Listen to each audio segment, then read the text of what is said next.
వీళ్ళేంటి ఇంకా రాలేదు? వస్తామన్నారే. ఉండు కాల్ చేసి చూద్దాం.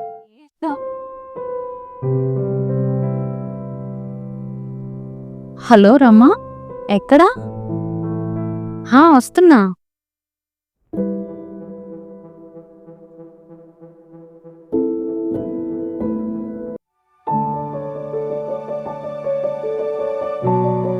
Happy friendship day.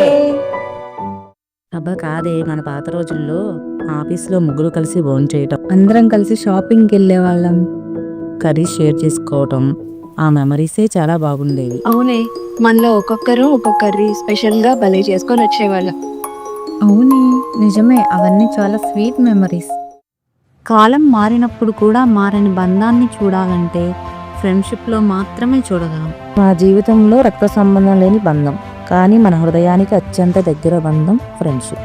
అదే మందితో మాట్లాడొచ్చు, కానీ మనం కొద్ది మందితోనే మనలా ఉండగలుగుతాం. అదే ఫ్రెండ్షిప్.